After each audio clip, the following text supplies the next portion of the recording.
Hello സുഹൃത്തുക്കളെ, ഈ ഒരു തത്തേനെ കണ്ടിട്ടില്ലേ? വലിയ തത്തകൾ, അതിനെ മെക്കാവ് പാരറ്റുകൾ എന്ന് പറയും. അതായത് നമ്മൾ വലിയ തത്ത എന്ന് തന്നെ പറയും. ഇങ്ങനത്തെ തത്തകളുടെ വലിയൊരു സങ്കേതത്തിൽ, അല്ലാത്ത ഒരു വലിയൊരു പക്ഷി സങ്കേതത്തിലേക്കാണ് ഞാൻ എത്തിപ്പെട്ടിട്ടുള്ളത്. പക്ഷേ ഇപ്പോൾ ഈ കാണുന്നതൊന്നും ഒറിജിനലല്ല. ഇവിടെ ജസ്റ്റ് പ്രതിമകൾ ഉണ്ടാക്കി വെച്ചേക്കുകയാണ് അങ്ങനത്തെ മെക്കാവ് പാരറ്റുകളുടെ, അല്ല അങ്ങനത്തെ വലിയ തത്തകളുടെ പല കളറിലുള്ള പ്രതിമകളാണ് ഇവിടെ ഉണ്ടാക്കി വെച്ചേക്കുന്നത്. പക്ഷേ ഇതിൻ്റെ ഉള്ളിൽ ജീവനുള്ള ഒരുപാട് ഇതേമാതിരിയുള്ള തത്തകളുടെ വലിയൊരു ശേഖരമുണ്ട്. അല്ല അതിനെ നമുക്കൊരു എന്താ പറയുക, പക്ഷി സങ്കേതം തന്നെ പറയാൻ പറ്റും. അത്രയും വലിയൊരു പക്ഷി സങ്കേതം ഇതിൻ്റെ ഉള്ളിലുണ്ട്. പക്ഷേ നമുക്ക് അവിടെ വീഡിയോ അലൗഡ് അല്ല അതിൻ്റെ ഉള്ളിലേക്ക്. അതുകൊണ്ടാണ് ഞാൻ അതിൻ്റെ ഉള്ളിലത്തെ വീഡിയോ കാണിക്കാത്ത, ഈ പുറത്തുള്ളത് മാത്രമേ കാണിക്കുന്നുള്ളൂ. പക്ഷേ അതിൻ്റെ ഉള്ളിൽ നമുക്ക് പോയി കഴിഞ്ഞാൽ നമുക്ക് ടോട്ടലി ഫ്രീ ആണ് അതിൻ്റെ ഉള്ളിൽ കാണാനൊക്കെ. പക്ഷേ നമുക്ക് വീഡിയോ അലൗഡ് അല്ല. നമുക്ക് ഫോട്ടോ ഒക്കെ എടുക്കാൻ അവർ അനുവദിക്കും. പക്ഷേ അത് അവരുടെ ക്യാമറയിൽ അവർ നമുക്ക് എടുത്തു തരും. അതിന് വലിയ പേയ്മെൻറ്റൊക്കെ കൊടുക്കണം. ചെറിയൊരു പേയ്മെൻറ്റൊക്കെ കൊടുത്താൽ മതി. അങ്ങനത്തെ ഒരു സ്ഥലത്താണ് ഞാനിപ്പോൾ ഇന്ന് എത്തിപ്പെട്ടിട്ടുള്ളത്. ഇത് എവിടെയാണെന്ന് വെച്ചെങ്കിൽ മൈസൂരിലുള്ള കിഷ്കിന്ധമൂലിക ബോൺസായി ഗാർഡനോട് ചേർന്നിട്ടാണ് ഈ ഒരു പക്ഷി സങ്കേതം ഉള്ളത്. ഈ കിഷ്കിന്ധ ബോൺസായി ഗാർഡനും വലിയൊരു സംഭവം തന്നെയാണ് കേട്ടോ. ഒരുപാട് ബോൺസായി മരങ്ങളുള്ള വലിയൊരു ഗാർഡനാണ് ഈ കിഷ്കിന്ധമൂലിക ബോൺസായി ഗാർഡൻ. അതിൻ്റെ ഒരു വീഡിയോ ഞാൻ ഓൾറെഡി ചെയ്തിട്ടുണ്ട്, നിങ്ങൾക്ക് അതിൽ കാണാം. കിഷ്കിന്ധമൂലിക ബോൺസായി ഗാർഡന്റെ കുറച്ച് ഭാഗങ്ങളാണ് ഞാനിതിൽ കാണിക്കുന്നത്. വലിയൊരു വാസ്റ്റ് ആയിട്ടുള്ള ഒരു ഏരിയയിലാണ് ഈ വലിയൊരു ഗാർഡൻ ഉള്ളത്. പക്ഷേ ഇതിൻ്റെ ഉള്ളിൽ ഫ്രീ അല്ല കേട്ടോ. ഇവിടെ 100 രൂപ കൊടുത്തു കഴിഞ്ഞാലാണ് ഇതിൻ്റെ എൻട്രൻസ് ടിക്കറ്റ്. ഈ 100 രൂപയുടെ എൻട്രൻസ് ടിക്കറ്റ് എടുത്താൽ ഇതിൻ്റെ ഉള്ളിൽ 2 ഫേസ് ഉണ്ട്. ഒന്ന് ഈ ഗാർഡനും പിന്നെ ഒന്ന് മറ്റേ വലിയൊരു എന്താ പറയുക മ്യൂസിയം ഉണ്ട്. ആ മ്യൂസിയം ഒക്കെ കാണാൻ മാത്രമുണ്ട്. നമ്മൾ ആ 100 രൂപ കൊടുക്കുന്നതുകൊണ്ട് നഷ്ടമില്ല. ഇവിടെ വന്നു കഴിഞ്ഞാൽ വലിയ വലിയ മരങ്ങളൊക്കെ വളരെ മിനിച്ചർ രൂപത്തിൽ ഉണ്ടാക്കി വെച്ചിട്ടുള്ള മനോഹരമായിട്ടുള്ള ഒരു കാഴ്ചയാണ് ഈ കിഷ്കിന്ധമൂലിക ബോൺസായി ഗാർഡനിൽ വന്നാൽ നിങ്ങൾക്ക് കാണാൻ പറ്റും. ഇത് കണ്ടത് ഇതൊക്കെ ഒരു ആഫ്രിക്കൻ വനാന്തരങ്ങളിൽ മാത്രം കാണുന്ന ഒരു തരം മരമാണ്. ഈ വളരെ ചെറുതാക്കി ഉണ്ടാക്കി, അല്ല മിനിച്ചർ രൂപത്തിൽ ഇവിടെ ഉണ്ടാക്കി വെച്ചിട്ടുള്ളത്. ശരിക്കും പറഞ്ഞാൽ അതൊക്കെ വലിയ കൂറ്റൻ വടവൃക്ഷങ്ങളാവേണ്ട മരങ്ങളാണ് ഈ ഒരു രീതിയിൽ ചെറിയ രീതിയിൽ ഉണ്ടാക്കി വെച്ചാൽ. അതിനാണല്ലോ ഈ ബോൺസായി എന്ന് പറയുക. അങ്ങനത്തെ സിസ്റ്റത്തിൽ ഉണ്ടാക്കിയിട്ടുള്ള ഒരുപാട് എന്താ പറയുക ആലുകൾ, അല്ല മാവുകൾ, പ്ലാവുകൾ, അല്ല അരയാൽ, അങ്ങനെ ഒരുപാട് മരങ്ങൾ നിങ്ങൾക്ക് ഇവിടെ വന്നു കഴിഞ്ഞാൽ ഇതേമാതിരിയുള്ള മിനിച്ചർ രൂപത്തിൽ ബോൺസായി ആയിട്ട് കാണാൻ പറ്റും.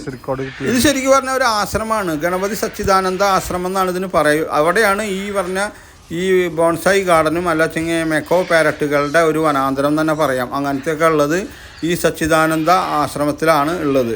കൂടാതെ ഇവിടുത്തെ ഗണപതി സച്ചിദാനന്ദ സ്വാമികൾക്ക് ഗിന്നസ് വേൾഡ് റെക്കോർഡിൽ പേരുള്ളതാണ്. അതായത് ബോൺസായി കൃഷിയിൽ ഗിന്നസ് വേൾഡ് റെക്കോർഡ് കിട്ടിയിട്ടുള്ള ഒരു സ്വാമികളാണ് ഈ ഗണപതി സച്ചിദാനന്ദ സ്വാമികൾ. ഇതിൻ്റെ കറക്റ്റ് സ്ഥലം എന്ന് പറഞ്ഞു കഴിഞ്ഞാൽ മൈസൂരിലെ നഞ്ചൻഗുഡു റോട്ടിലാണ് ഈ ഒരു സുഖവനം എന്നാണ് ഇതിനെ പറയുക. ശരിക്കും ഗണപതി സച്ചിദാനന്ദ സുഖവനം എന്നാണ് പറയുക. അല്ലെച്ചെങ്കിൽ വേറൊരു പേര് കൂടി ഉണ്ട്, അത് ഞാൻ പറയാം. അവധൂത ദത്തപീഠം എന്നും കൂടി ഈ ഒരു സ്ഥലത്തിനെ പറയും. ഇവിടുത്തെ ഒരു എൻട്രി ടൈം വളരെ കുറവുള്ളൂ. അതുകൊണ്ട് നമ്മളിവിടെ വരുമ്പോൾ ശ്രദ്ധിക്കണം. കാരണം കാലത്ത് 9:30 തൊട്ടിട്ട് 12:30 വരെയും 3:30 തൊട്ടിട്ട് 5:30 വരെയാണ് ഇതിൻ്റെ ഉള്ളിലുള്ള ഒരു നമുക്ക് എൻട്രി ഉള്ളൂ. അതുകൊണ്ട് തന്നെ പൊതുവെ നമ്മൾ ഈ മൈസൂര് വരുന്ന മലയാളികൾ ഇങ്ങനെയുള്ള സ്ഥലത്ത് എത്തിപ്പെടാറില്ല. അവർ ഈ പാലസും വൃന്ദാവനമൊക്കെ കണ്ടിട്ട് അങ്ങനെ തിരിച്ചു പോകുന്നല്ലാതെ ഇങ്ങനത്തെ ഒരു സ്ഥലം അധികം ആൾക്കാർ എത്താറില്ല. കാരണം ഞാനിവിടെ വന്ന് നോക്കുമ്പോൾ തന്നെ ഇവിടെ അധികം മലയാളികളില്ല എന്ന് മാത്രമല്ല സന്ദർശകർ വളരെ കുറവാണ്. കാരണം മിക്ക ആൾക്കാർക്കും അറിയില്ല. അല്ലെച്ചെങ്കിൽ ഈ പറഞ്ഞ മൈസൂരിലെ പാലസിലും അവിടെയൊക്കെ വന്നതിൻ്റെ ഒരു 10 ഒരു 100% പോലും ആൾക്കാർ ഈ ഒരു ഏരിയയിൽ എത്തിപ്പെടുന്നില്ല എന്നുള്ളതാണ് വാസ്തവം. അതേമാതിരി തന്നെ ഇവിടെ വലിയൊരു മ്യൂസിയം ഉണ്ട്. ആ മ്യൂസിയത്തിൻ്റെ അകത്തും വലിയൊരു സംഭവം തന്നെയാണ്, കാണാൻ മാത്രമുണ്ട്. നമ്മൾ 100 രൂപയ്ക്ക് മ്യൂസിയം അതേമാതിരി ബോൺസായി ഗാർഡനുമാണ് നമുക്ക് എൻട്രി.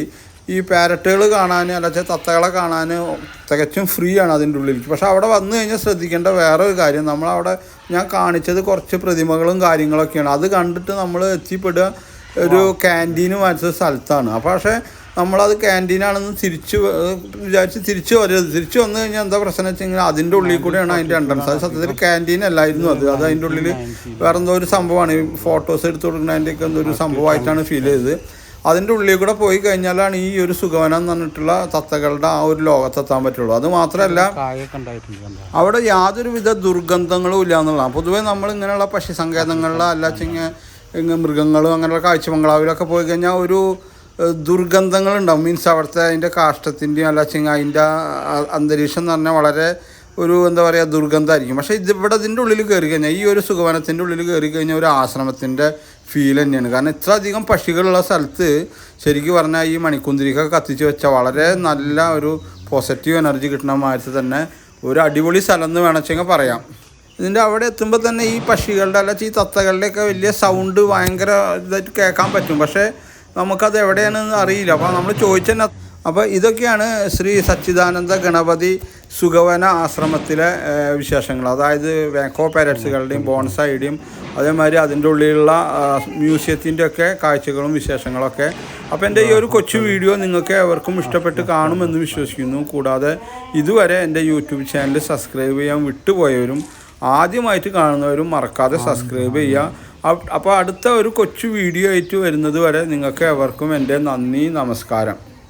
പിന്നെ ഈ മരങ്ങളൊക്കെ എന്ന് പറഞ്ഞാൽ ഒരുപാട് വർഷത്തെ പ്രായമുള്ളതാണ്. എത്രയോ കൊല്ലത്തെ പ്രായമുള്ള മരങ്ങളാണ്. അതൊക്കെ ഇതിൽ എഴുതി വെച്ചിട്ടുണ്ട്, എത്ര വർഷത്തെ ഏജ് ഉണ്ട് ഈ മരങ്ങൾക്ക് എന്നൊക്കെ ഇതിൽ എഴുതി വെച്ചിട്ടുണ്ട്. അപ്പോൾ നിങ്ങളിവിടെ വരികയാണെന്ന് വെച്ചാൽ ശരിക്കും പറഞ്ഞു കഴിഞ്ഞാൽ ഇതൊരു നല്ലൊരു മുതൽക്കൂട്ടാണ്. അപ്പോൾ ആരും ഇവിടെ മറക്കാതെ വരിക, അതായത് എൻജോയ് ചെയ്യുക. അപ്പോൾ ഒരിക്കൽ കൂടി നിങ്ങൾക്ക് എല്ലാവർക്കും നന്ദി, നമസ്കാരം.